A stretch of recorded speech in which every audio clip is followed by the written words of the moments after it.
But right now, ladies and gentlemen, it's time for us to, as we have promised, head to Florida to get an update and to see what's going on in terms of especially the Jamaican community.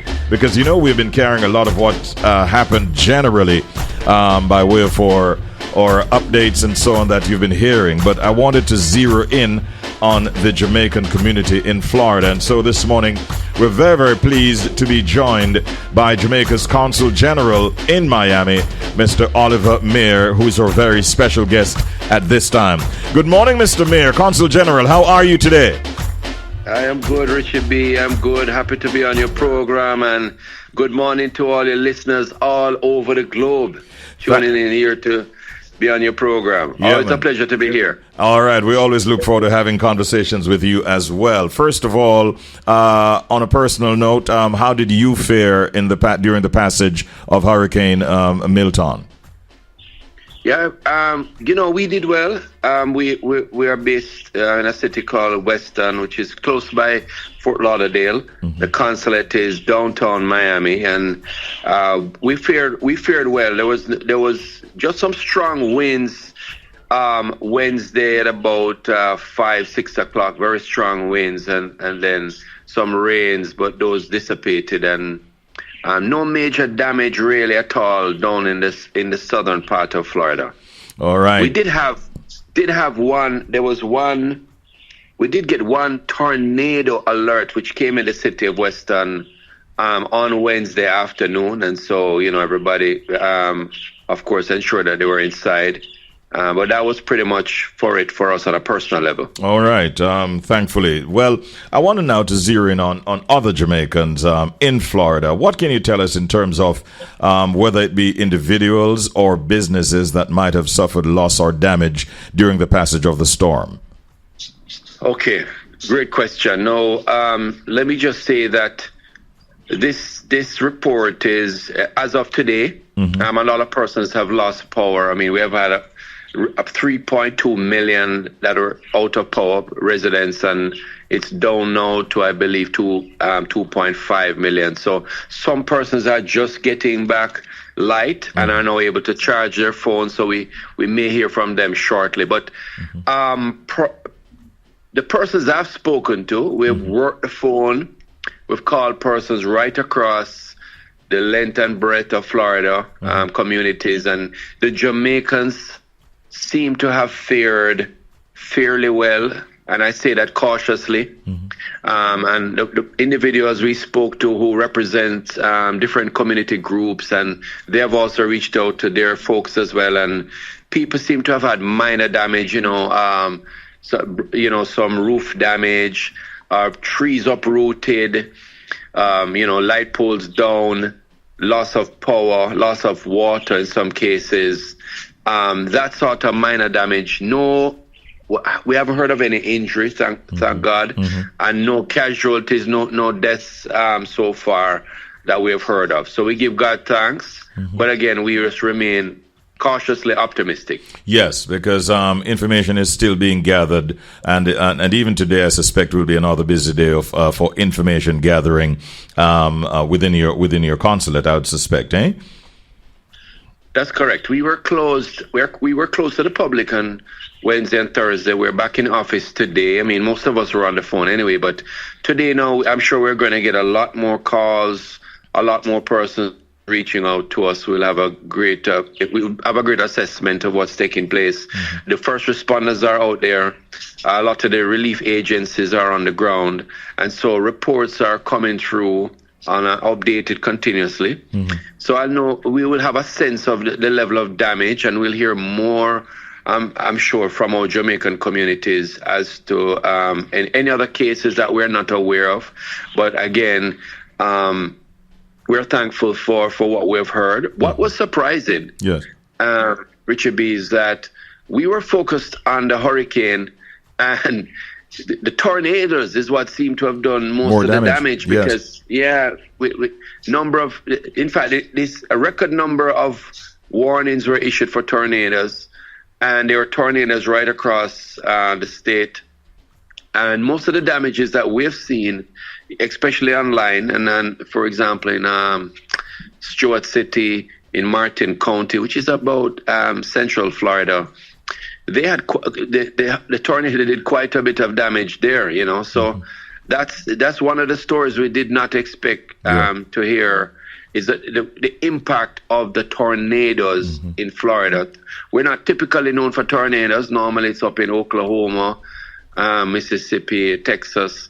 But quite of them were down here in Florida. Yes, and caused damage. In fact, the first 5 deaths that we heard about were actually, I think, in Port St. Lucie, if I remember correctly. Correct. Yes, and it was as a result of a tornado, and there were several of them indeed, Consul General. Now, for those persons, Jamaicans in the Florida region who are not familiar with the work of the consulate, in situations like these, let's say somebody suffered damage or injury and so on, what kind of level of support does the consulate and your department actually provide to the Jamaicans, especially like, say, in the aftermath of a hurricane? Very good question. I mean, our role is primarily facilitation. I mean, we will ensure that persons are connected with the right government agencies. This is a disaster happening here in the United States, and the U.S. is very organized on the city level, state level, and the federal level to provide support for those who have been impacted by this weather system. And so we want to ensure that our Jamaicans, I mean, we want to ensure everybody, but primarily our Jamaicans who we have responsibility for, get plugged in if they need that sort of support. And so persons can reach out to FEMA, they can reach out to their respective commissioners, the mayors, and relief agencies will be going through all the impacted regions as we speak, and reaching out to persons that have been impacted. All right. So the consulate. Yes. So one more point. So if it is that an individual is still not clear and wanted some support from us in terms of helping to connect, they could reach out to us at the consulate at any time, and we'll be happy to support. All right. I'm glad to hear that. And you have been doing a lot of that over the years, some of which I know about myself. So we'll implore you to keep on keeping on. Now, I wanted to zero in now on the matter of, I know that a lot of students are there studying in Florida. To the best of your knowledge, has there been any major disruption at the universities and so on that will impact our Jamaican students there? Well, I was so pleased to, in doing the calls, we connected with some groups in Tampa, and I was in dialogue with the president, and she gave me updates. Our Jamaicans had moved out of Tampa, went to Fort Lauderdale, to Miami. Some of them with family and friends in Orlando, and so the students, for the most part, appear to be very safe. And they heeded the warnings and evacuated early. And in speaking to Gabby, who is one of the presidents of Jamaica Alliance Group, there in Tampa, she said that she spoke to all the students. They're fine. They were grateful for regular checkups from the consulate, and they are fine and safe, and ready to head back to school once they get the green light. All right, sounds good. So at this stage, there's no plan for any fundraising, anything like that, donation drives, anything like that you're contemplating at this time? Right now, it's still in the assessment mode. We will, like today, I've started to reach out to some of the relief agencies in the community. They also have information on the ground, and we normally would go down and help them to pack relief kits to go out to persons who have been impacted. And I encourage, the last time we had Hurricane Beryl, we had over 500 Jamaicans here in the community who gathered both at Food for the Poor and Global Empowerment Mission, two relief agencies, and we helped to pack containers and pack relief items that went out to help not just Jamaicans and other Caribbean islands that were impacted. And we are here in the United States, and it's not just about, for us. We want to look out for Jamaicans. We want to look out for Caribbean nationals. But we're here, and we also want to ensure that the the host nation is also supported. And so many of us will be heading to relief agencies to assist in helping them to volunteer our time and efforts, helping them pack relief items to go out to assist the communities. In terms of fundraisers, I guess based on the level of damage that has been assessed in the next couple of days, we will have an idea if that becomes necessary. Okay. We here in Jamaica, we were impacted by Hurricane Beryl, and I'm sure you've been following the news. In some parishes like St. Elizabeth, for instance, it took them several weeks before they actually got back their electricity supplies. Do you suspect that it will be of a similar length of time before some persons in Florida get their electricity supplies back, or are you expecting it to be much earlier than that, much sooner? Yeah, I believe it. I believe it will be much sooner. Not to downplay the weather reports, because we know the damages are very serious and massive impact. But one of the things that we see as well is that the weather reports show just the damage, but the rest, there's the majority of Florida that had no damage, and so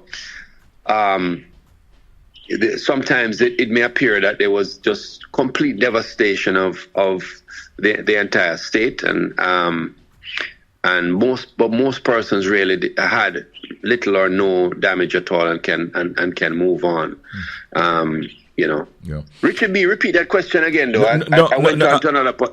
Okay, no, I was just trying to find out whether or not you have any idea as to how long it might take for electricity to. Sorry about that. Mm-hmm. Yeah. So, I was going to make it a point that I think it should be relatively quick. I'm no expert, but just my initial assessment of the damage, the contained damage in certain cities. I think they should be able to get through it relatively quick, but we're cautious because they're just coming off of the heels of Hurricane Helen, which caused quite a bit of devastation as well, 2 weeks before. Yeah. And so we're dealing with the recovery of 2 hurricanes in one. So we can't underestimate that there's still quite a bit of work that will have to be done because we're dealing with 2 hurricanes in a relatively short period of time. Yeah. On a side note, I saw you on my social media pages recently at the grand opening of the Butcher's Barrel, a restaurant that sees well-known Jamaican athlete Yohan Blake as one of the investors. A proud moment, and we've been commending him publicly here on this platform. Seems like it went down very well. Man, let me tell you something. There's something very special about Yohan. He's just down to earth. He's humble. He appreciates any gesture that he just, when you're around Yohan, you just feel like you want to spend more time with him, man. And we're so proud of him. Mm-hmm. We congratulate him for his tremendous work. Second fastest man of all times in 100 and 200 meters. Gold medals in Olympics and World Championships. And he's just made Jamaica so proud. And we're calling on the community to ensure that we come out in full force and support his new venture here in South Florida.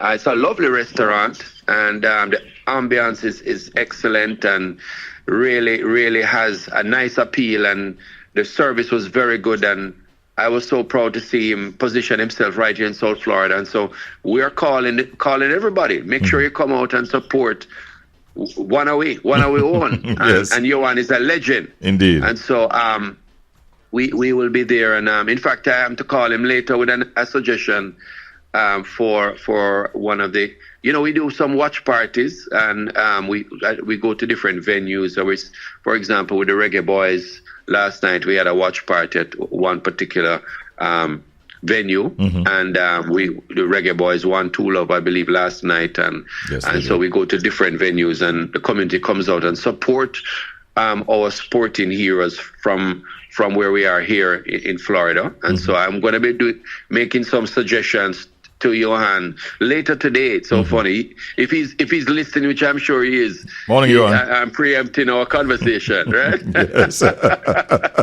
Yeah. One final note. I noticed that he lent for a few moments, I suspect, Safari, who was in attendance, his watch, Yes. which is one of those top brands. I believe it is reported that his watch is valued at $273,000 US. Wow. That is like 43 million Jamaican dollars. Did you fit that watch yourself, or you didn't get? No, Safari looked like he came before me. It was also unfortunate. But Safari, if you want to bring one of them for me, I won't complain. I won't argue with you, sir. The watch actually belongs to Yohan, but he allowed Safari to try it on for a little bit. Yeah. No, and thanks for telling me that, Richie B. You know, next time I see Yohan, I'll have to get my borrows as well. But no, man, listen, Yohan Blake, let me just say publicly, man, he's hard worker, dedicated, he respects everybody. Everybody who came in that restaurant, he ensured he greeted them personally, ensured that they felt welcomed, and he has made Jamaica and the region proud. And so this is our time to show our appreciation to Yohan by coming out and supporting his entrepreneurial project and ensuring that it is a success. And we want to ensure that he ends up having a chain of restaurants right across, right? Absolutely. So we endorse that definitely. And we support him and congratulate him. Consul General, it's really a pleasure talking with you this morning. I'm going to ask you to hold the line. I wanted to say something to you off the air, but thank you once again, and you have a great day today as you get back out to work.